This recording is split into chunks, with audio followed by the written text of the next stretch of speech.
The oldest bit we can point at is this east wall, where it gets thicker and then thicker again downstairs, and that's somewhere around 1590. But the oldest feature on the site isn't the mill building, but the mill pond.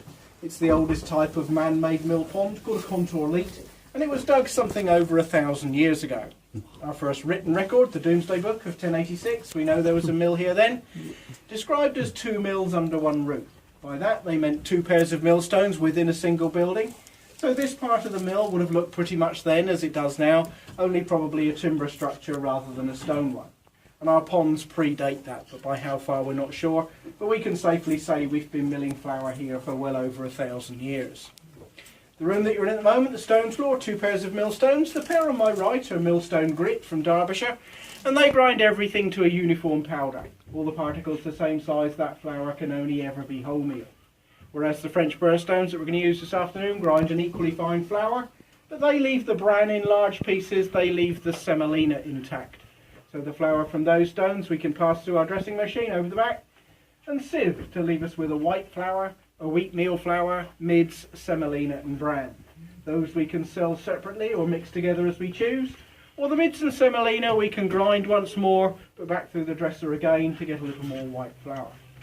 But before we can grind the grain, farmer will bring it in downstairs, and we use the power of the water wheel on the chain, take the sacks through the trapdoors, up into the granary where we can sort it out, see if it's dirty, damp or fit to mill.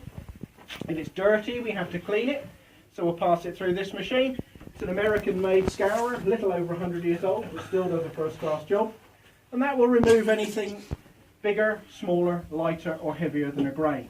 So once it's been through that and a set of magnets, we can be absolutely certain there's nothing to damage the millstones or harm the flour for people to eat. If it's damp, all we do is stack it by and wait. We don't have a dryer, we just use patience. And that can be anything from a couple of days to a week or so, depending on what it was like when it came in.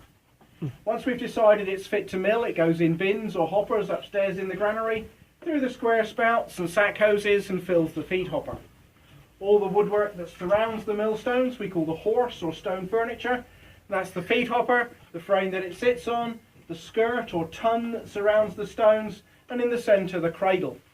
And as the wheat fills the feed hopper, it trickles into the cradle, a wooden trough shaped like an old-fashioned baby's crib, and that's rocked from side to side by this gadget. Goes around with the millstone, rocking the cradle, keeping the grain running at a constant rate. We call this gadget the miller's damsel, because it has 3 tongues and chatters while it's working. But before we had that, it would have been a little girl from the village, 8, 9, 10 years of age, who would have sat on the skirt rocking the cradle by hand. She wouldn't have been paid, she'd have been fed and given somewhere to sleep, probably in the mill with the rats and the mice, and her wage would have been to take flour back to her family once, perhaps twice a month, depending on how generous the mill was. But once she got round to 13, 14 or so, she was getting too big, getting in the way of the miller, so it was off with that one and find another. And that piece of iron replaced her. Once the grain leaves the cradle, falls through a hole in the runner stone, the driven stone, and lands on the bedstone fixed into the floor. And via a system of grooves or furrows cut into the faces of the stone, as the runner stone revolves, grain's carried across and around the stone, getting finer and finer and finer, till it falls off the edge, gets gathered in the skirt, and funneled through a hole in the floor to the bag below. Job done. When we're grinding flat out, we'll do about 500 weight or 250 kilos an hour. But to do that 500 weight, we'll use around 250,000 gallons of water. A huge volume of water. Fortunately, it's still free. But in our heyday, this little stream supplied the power for 5 mills. 3 corn mills like ourselves, a fulling mill and a paper mill, each using the water in turn before reaching the sea at Shelfleet. Now we're the only one left, not just on this stream, but on the island, and one of only a handful scattered across the country still working commercially. As well as wheat, we also grind rye, spelt, barley, oats. We also roll oats for porridge and muesli. And winter time we occasionally do animal feeds for the local farmers, peas, beans, oats, barley, etc. We are a working mill. Once we get going in a moment or two, you've 2 choices of route through the mill. Go through the archway, keep turning left, have a look at the water wheel under power, and then go outside down the drive to come in downstairs. Or you can go straight down the steps in the corner, and we'll talk to you a little of what's going on downstairs, and you can have a look and a feel of the flour. But if anyone has any questions or queries, now's as good. You alright, Mike? Okay. Water on. That's going fast now, it's going really fast. Oh.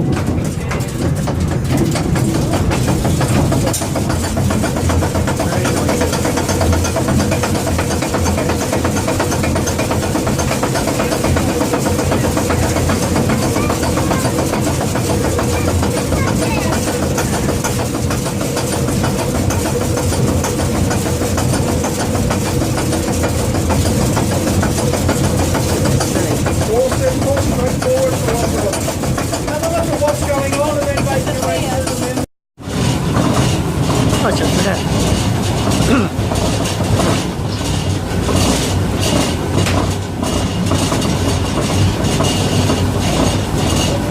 Just check that, see if it's alright.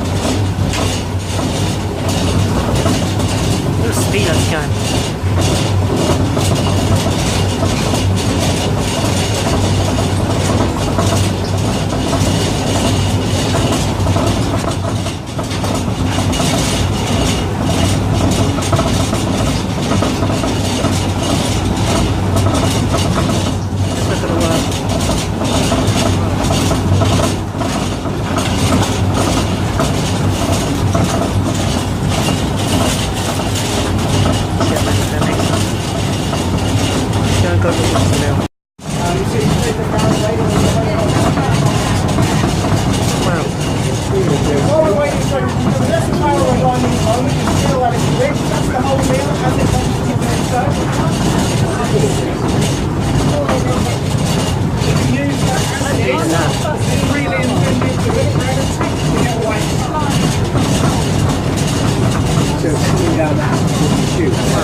That's what we're making at the moment.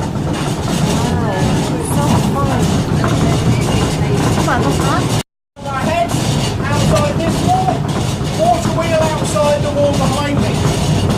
The two large wheels, the pit wheel and the square wheel, both have wooden gears. Originally all the gears were made of wood, but as iron began to become available, they could cast small gears accurately enough.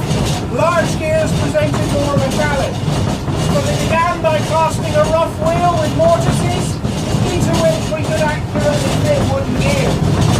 They then quickly discovered that running wood against iron reduced the noise, reduced the need for lubrication. All the wear is concentrated in the expensive wooden gears rather than the expensive iron. And if we do anything really daft, the worst we do is break a lot of wooden teeth and the quick we'd easily replace. The timber of choice was apple, but most old mills get short, not with a brick, but with the timber to make gears. But a good wooden tooth will last us around 20 years. We break one or two in the first couple of years as they settle. They're fine for 15 or 16 years. Then we start breaking the old one again and it's soon time to stay. But down here the miller can adjust the gap between the millstones for the amount of grain going in. From upstairs, the amount of water on the wheel. By juggling all three, we can get the grain and the production rate that we're after. It's all done by the miller's thumb. Feel the flour, make small adjustments, reel it again until he's happy. But the big advantage of the watermill over the windmill, one set can provide the same rate of flour all day long. Whereas the windmill, as the wind gusts and rolls, governors try to keep the speed the same by opening and closing the millstone. So within limits, the flour gets coarser and finer. Years ago, watermillers could sell their flour for a wee bit more than windmillers because it was consistent right through the sack. The flour